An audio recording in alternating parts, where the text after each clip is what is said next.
La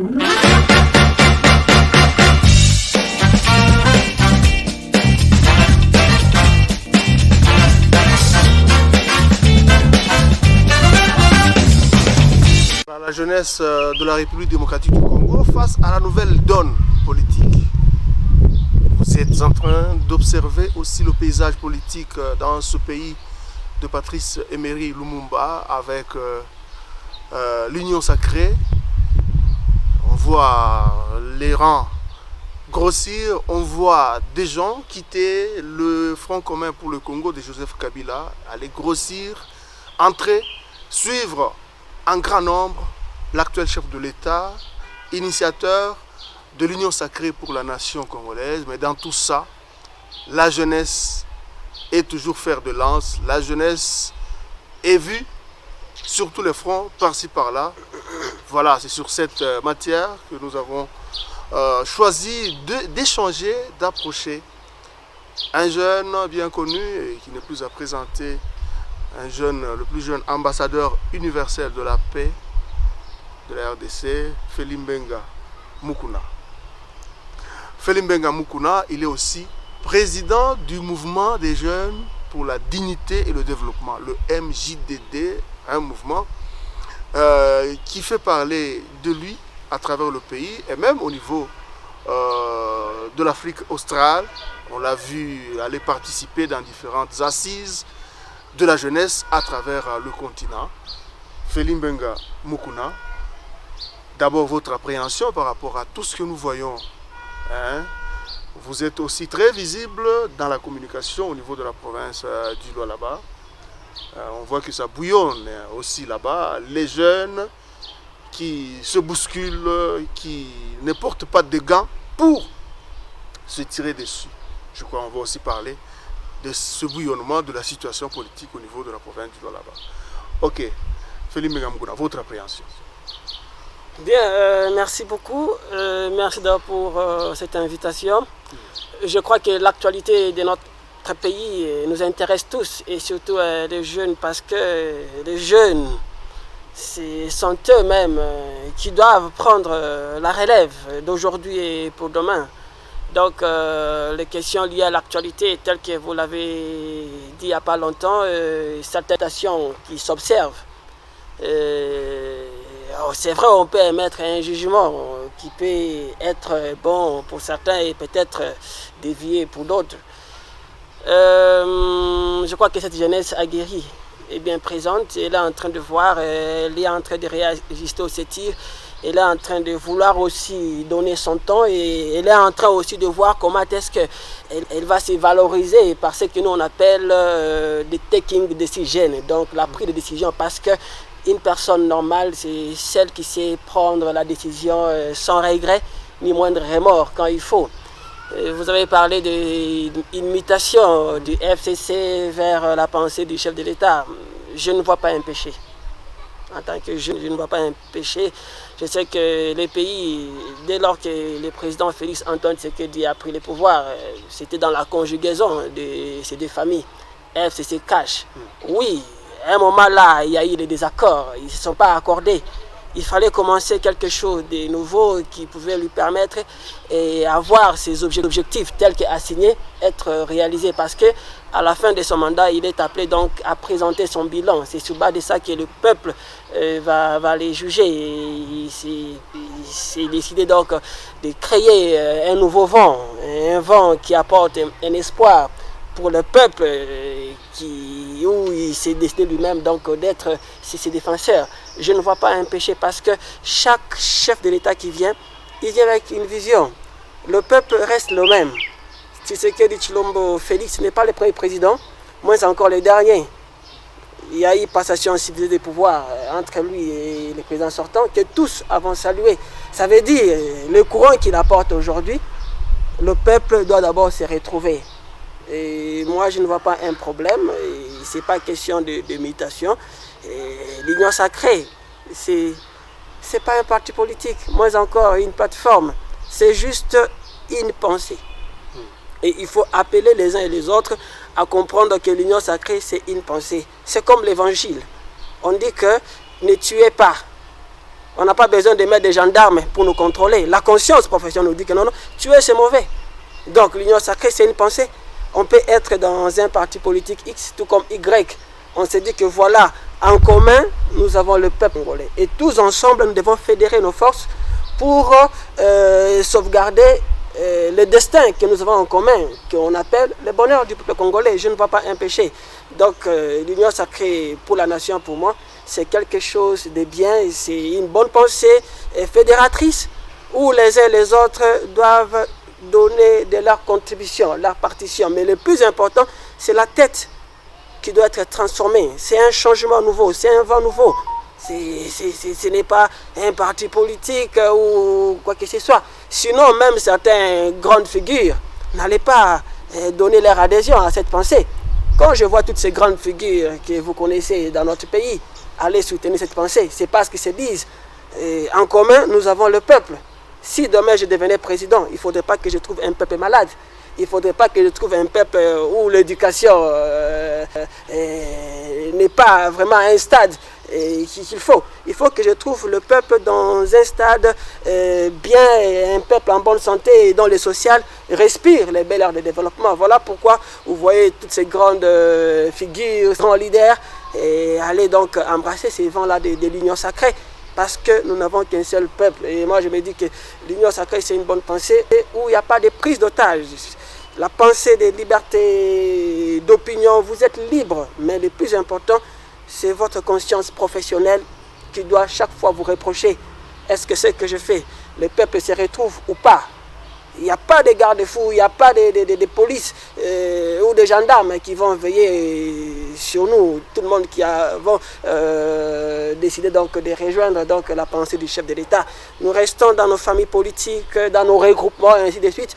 Mais nous soutenons la pensée du chef de l'État qui est une pensée qui prône le welfare, qui prône le social, qui prône vraiment le changement intégral. Ces changements-là qui nous apportent la transformation et la transformation qui nous amène dans le développement. Je pense qu'il faut saluer et il faudrait dire aussi que c'est une pensée d'unité, c'est une pensée d'amour, c'est une pensée qui nous rappelle que nous devons nous mettre ensemble pour construire un Congo uni, un Congo libre, un Congo prospère et où on nous demande de nous mettre ensemble en dressant nos fronts, ensemble pour les plus bel élan, ensemble pour contribuer au développement de ces pays. Je ne vois pas là où ça fait mal. Donc il n'y a que les gens qui ne sont pas à la fois réalistes et idéalistes qui ne vont pas comprendre. Je vais demander à tous ces gens-là qui en font des problèmes d'être néo-réalistes, ils vont se rendre compte que c'est une pensée qui est noble, c'est une pensée positive, parce que ça permet de voir le social de la population, la santé être améliorée. Il n'y a pas de mystère. C'est clair, c'est une bonne pensée qu'il faut soutenir. Mais il y en a qui pensent que la jeunesse que vous êtes est un peu perturbée et ne sait plus à quel point se vouer, à quel sein se vouer, voulais-je dire, parce que il y a aussi un problème de conviction qui se pose. Il y a beaucoup d'acteurs politiques selon cette opinion qui pense que cette classe politique n'a pas de conviction politique.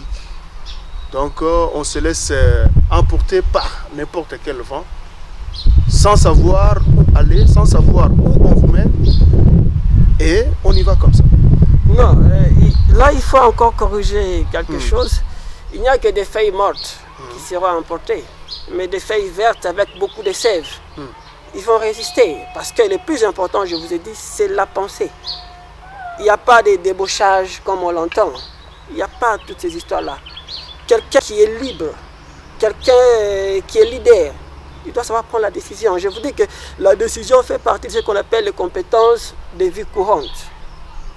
Et ce sont des bonnes facultés. Aujourd'hui, nous avons des jeunes qui sont habitués à faire des cultes de personnalité, à battre les tambours, ainsi de suite. Mais c'est une mentalité qui doit cesser. J'appelle ça une mentalité d'esclavage. On doit enterrer ça. C'est du passé. Pour l'instant, la République a besoin de gens qui comprennent que le Congo est pluriel, le Congo est grand, le Congo est large. Tout le monde a une partition à jouer. Tout le monde a sa place.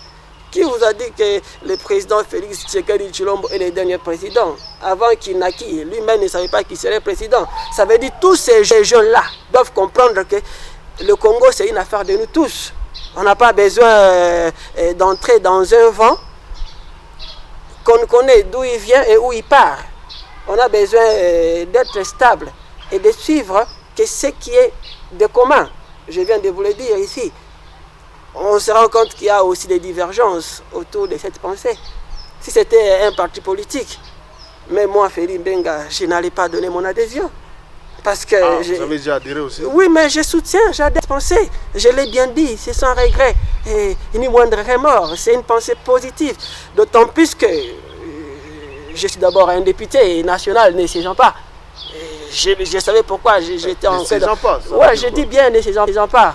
À cause tout simplement des antivaleurs que nous avons connues. Et on s'est dit qu'avec ces nouveaux vents, il n'y aura plus question d'antivaleurs. Nous allons combattre toutes ces questions-là qui fâchent. Vous comprenez un peu? Notamment les respects, même la transparence dans cet organe-là habilité à organiser les élections. Les jeunes doivent comprendre que le Congo, c'est une affaire de nous tous. Donc tout le monde est appelé à jouer sa partition. Ne dites pas que non, cette pensée c'est pour X, c'est pour Y. Non, ce n'est pas un parti politique. C'est une pensée, c'est une vision qui se fixe un idéal à atteindre. Et pour ça, on nous demande tout simplement de conjuguer nos efforts, de mettre fin à toutes ces divergences qui s'inscrivent de fois sur des questions liées à la territoriale, où on nous parle du vivre ensemble, où on nous parle d'un amour ardent du prochain, où on nous parle vraiment de cette espérance mutuelle, de combattre les divergences sur les questions liées peut-être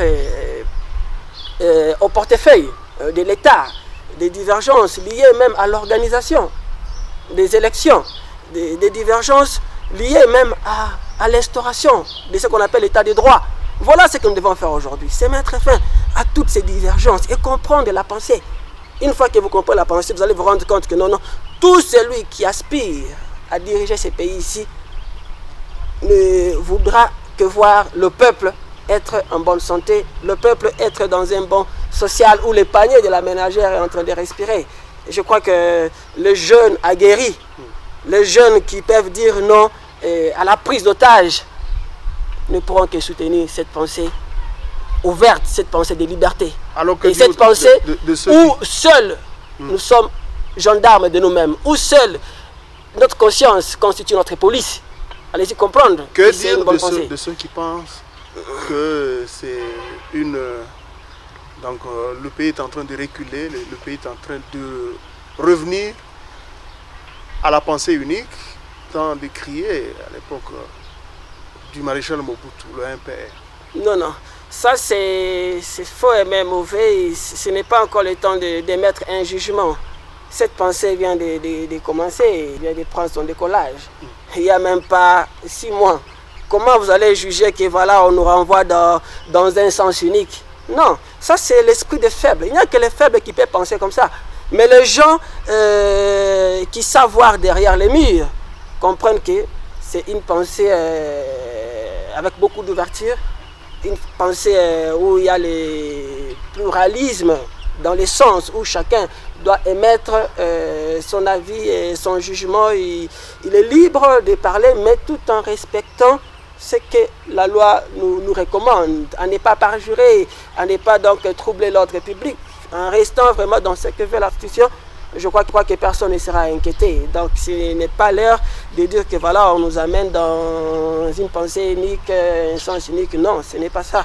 Je vous dis que si c'était ça, même toutes ces grandes figures n'allaient pas donner donc leur quitus ou leur assentiment pour accompagner la vision du chef de l'État. Allez-y comprendre que toutes ces personnes-là, en 2023, ils rêvent de devenir des présidents. Mais comment vous allez devenir président si vous n'acceptez pas ce que veut le peuple? Vous parlez des grandes figures qui ont adhéré à l'Union sacrée. Mais il y en a, certains compatriotes disent que c'est parmi les grandes figures qui n'ont pas bien servi la population, l'ancien régime, et qui veulent maintenant se réfugier là-bas pour échapper à des poursuites judiciaires. Bon, je ne peux pas refuser à mes compatriotes de mettre leur jugement. Chacun est libre de son opinion, de penser. Et à ce que je sache, l'Union sacrée n'est pas ce que moi je vais appeler un lieu de refuge pour toutes ces personnes qui ont commis peut-être des crimes à tous les niveaux. Donc l'Union sacrée pour nous, c'est la transformation. Donc vous dites que voilà, le physique peut rester le même. Mais la tête, les mentales, tout change. C'est ça l'Union sacrée. Et donc dire que voilà, certaines personnes, parce qu'ils veulent protéger, ils veulent adhérer dans l'Union sacrée, non, ça c'est faux et même mauvais. Moi je pense qu'à un certain niveau, on a même besoin d'un punais qui a déjà été servi, qui peut toujours nous aider quand on fait des longs voyages. Alors, je ne vois pas pourquoi on va refuser que certaines personnes qui ont dirigé dans l'ancien régime rejoindre aussi les bateaux de l'Union sacrée. Ce n'est pas un péché. S'ils sont transformés, voilà, ils vont apporter quelque chose de positif. Donc, donnons la chance à tous ces gens-là qui ont compris que c'est l'heure de changement. Et allons-y, contribuons avec notre connaissance, avec le pays que nous avons, surtout que nous allons nous battre pour... les biens communs, donc le bonheur même de la population. Je ne vois pas en tant que jeune leader de la jeunesse, qu'est-ce que vous faites pour l'instant par rapport à cette donne de l'Union sacrée? Qu'est-ce que vous faites? Qu'est-ce que vous avez planifié pour essayer un peu de faire comprendre à cette jeunesse, parce qu'il y en a qui ne comprennent rien du tout. Il y a des jeunes qui disent que l'Union sacrée, c'est un monstre à plusieurs têtes, c'est quelque chose qu'on ne sait pas définir. Bien, ce que nous faisons actuellement, ce ne sont que des conférences où nous appelons les jeunes, les différents leaders, et on leur parle de cette pensée. On leur dit les avancées ou les avantages, les risques ou les inconvénients de cette pensée. Et surtout que j'insiste là-dessus, que ce n'est pas un parti politique, ce n'est pas non plus quelque chose en termes de plateforme. C'est juste une vision. On leur parle en termes d'une vision.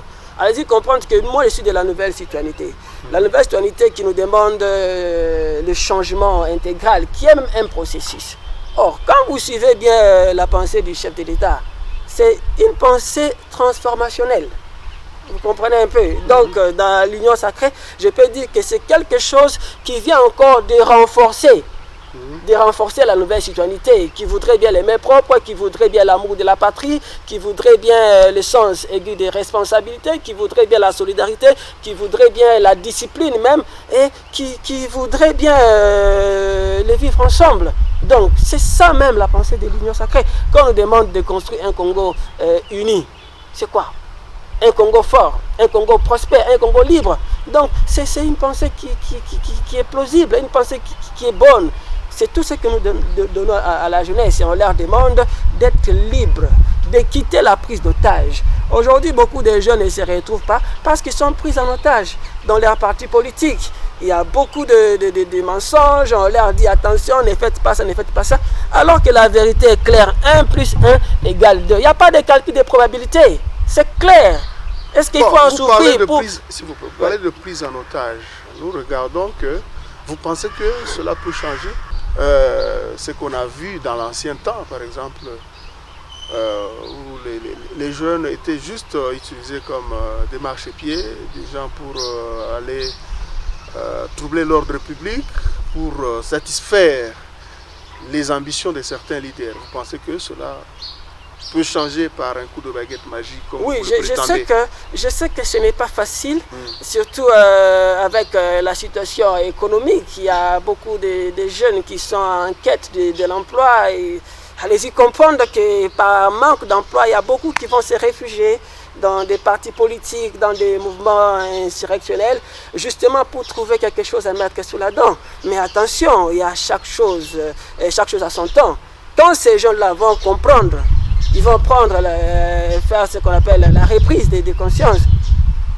Ils vont couper avec ces cordons-là de la honte. Ils vont couper avec ces cordons-là de prise d'otage. Parce qu'on n'est pas là que pour accompagner certaines personnes, pour servir. C'est ici que je dis que les gens doivent comprendre que le Congo, c'est une affaire de tout le monde. Le Congo, ce n'est pas une affaire d'une seule personne. Et même nos partis politiques, ce n'est pas une affaire des tribus. Quand vous faites la politique, c'est une affaire de la nation. Votre tribu à vous seul ne va pas vous amener à la présidence. Votre tribu à vous seul ne va pas faire de vous un député national. Alors que les jeunes comprennent qu'il est temps de nous mettre ensemble et de mettre fin à tout ce qui nous divise. Je l'ai toujours dit, je l'ai dit encore avec beaucoup de force, beaucoup d'énergie, la tribu ne fait pas le bonheur. Si la tribu faisait le bonheur, les gens qui se marient d'une même tribu n'allaient pas commencer à divorcer, à se séparer. Allez-y comprendre qu'aujourd'hui, on a besoin de compétences. Que tu sois Moluba, que tu sois Mukongo, que tu sois de l'Équateur, que tu sois du Katanga, du Kasaï. Mettons-nous ensemble, fédérons nos forces, fédérons nos énergies, comme le dit l'Union sacrée pour la nation, une pensée fédératrice. Donc c'est l'heure de converger, de nous mettre ensemble et de dire non à toutes les divergences liées à certaines questions d'ordre territorial, portefeuille de l'État, l'indépendance de la justice, l'État de droit. Donc toutes ces histoires-là. Donc si nous arrivons à mettre fin à toutes ces divergences-là, vous allez vous rendre compte que nous allons construire un Congo meilleur. Et même pour les provinces, il faudrait les dire qu'on a besoin de tout le monde. Aujourd'hui, pour les progrès de la nation, des provinces, avant de conclure, on a besoin de l'intelligence. Et les intelligences, on les trouve partout. Que les jeunes se réveillent, qu'ils disent non à la prise d'otages. Auprès des milliers de téléspectateurs. Que dire de ceux qui pensent que l'Union sacrée, c'est un terrain créé pour violer la constitution, violer les textes du pays et un mauvais précédent pour l'avenir démocratique de notre pays? Bon, c'est comme je vous ai dit, notre constitution garantit à chacun de nous la liberté de penser, la liberté d'opinion, d'émettre son jugement. Mais attendons voir. Je vous ai dit que l'Union sacrée vient de prendre son envol. Donnons-lui le temps. Comme je vous ai dit là, il faut comprendre pourquoi on veut adhérer dans l'Union sacrée. N'entrez pas là-bas pour les postes, n'entrez pas là-bas pour les positionnements, pour la protection, la sécurité. Non, voilà pourquoi il y a certaines personnes qui peuvent adhérer, un mois après, ils vont quitter. Et c'est un non-événement pour tous ces gens-là. Si vous comprenez que l'Union sacrée, c'est une pensée et que tout le monde va aller pour contribuer, vous n'allez pas attendre tout ce que vous attendez. Comme bruit de la gare, poste, violation de la Constitution. Ce sont des bruits de la gare, ce sont des vacarmes. Attendons, donnons le temps donc au chef de l'État. Et moi d'abord je les félicite parce que loin de lui, cette pensée-là de créer, c'est pas une plateforme ou un parti politique, non. Donc chacun reste dans son parti politique, dans son mouvement, et libre. Ce qui nous intéresse ici, c'est la pensée qui est bonne. Et dans cette pensée-là, chacun est coordonnateur de lui-même, chacun est chef de lui-même, chacun est police de lui-même, et chacun est gendarme de lui-même. Et c'est la conscience qui va nous rappeler que voilà, ce que je fais, ça ne répond pas aux aspirations ou aux attentes de la population, c'est pas bon. Je vais changer, je vais faire ça pour aider le peuple. Si quelque chose est mauvais, c'est mauvais. Ayons le courage, la liberté de le dire. C'est ce que veut l'Union sacrée. C'est ça. Il n'y a pas de magie, il n'y a pas de mystère. Et il y a même certaines. Je vais vous dire quelque chose. Il y a même certaines personnes qui sont en train de menacer leurs collègues, leurs semblables. Non, si vous adhérez à l'Union sacrée, il faut quitter les partis. Les partis politiques, d'abord, ce n'est pas un bien privé. L'adhésion, elle est d'abord individuelle dans un parti politique et elle n'est pas collective. Si vous dites ça, allez-y créer votre parti politique. Il faut rappeler aux gens que quand on crée un parti politique, l'objectif reste le même. C'est celui de conquérir le pouvoir. Et quand vous l'avez, vous faites un effort pour le maintenir autant que vous le voulez, mais tout en mettant le peuple dans un bon confort, le peuple dans le social qu'il veut, le peuple dans la sécurité, dans la paix, assurer l'éducation même des enfants, combattre toute forme d'antivaleur et donner la place à la femme, la place aux jeunes, la place aux enfants, et considérer les vieux aussi. Voilà ce qu'il faut dire. D'abord, que dire de ceux qui pensent que l'Union sacrée va disparaître une fois que le gouvernement Sama Lukonde va être connu, va être... Ça, c'est de l'imagination. L'Union sacrée... Parce qu'il y en a qui ont adhéré selon certains compatriotes. Ouais. Il y en a qui ont adhéré juste pour avoir des postes, pour être repris. Les gens qui vont quitter cette pensée, ce sont des gens qui n'ont pas l'amour du peuple. Ce sont des gens qui n'ont pas l'amour de la population. Et je demanderai aux mêmes citoyens, au même peuple, de sanctionner ces gens-là. L'Union sacrée, comme je vous ai dit là, est là rien que pour le welfare, le bien-être de la population. Et peut-être quelqu'un peut dire, voilà, moi dans cette histoire, je deviens ministre, hein, dans cette histoire, mon salaire à moi va contribuer peut-être à aider les démunis, à aider les femmes défavorisées ou les jeunes défavorisés. Voilà la pensée, la d'unité. C'est quelqu'un qui entre et il n'est pas satisfait, il quitte. Ça veut dire, d'abord, il ne se connaît pas. Il ne se connaît pas. Et des gens pareils, ils n'aiment pas le Congo. Donc la pensée va rester. C'est comme je vous ai dit, c'est une pensée. Vouloir ou pas, ça reste une pensée. On ne peut pas refuser. C'est une pensée. Quitter, il n'y a pas de problème. Entrer, il n'y a pas de problème. Il n'y a rien qui change. Je vous ai dit ça.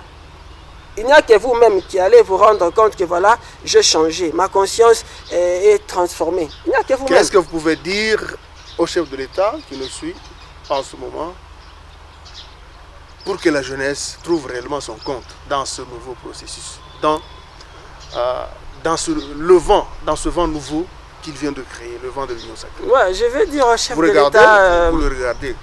Je vais dire au chef de l'État qu'il est l'éclaireur de toute la cavalerie que nous sommes. Et les jeunes comptent beaucoup sur cette pensée.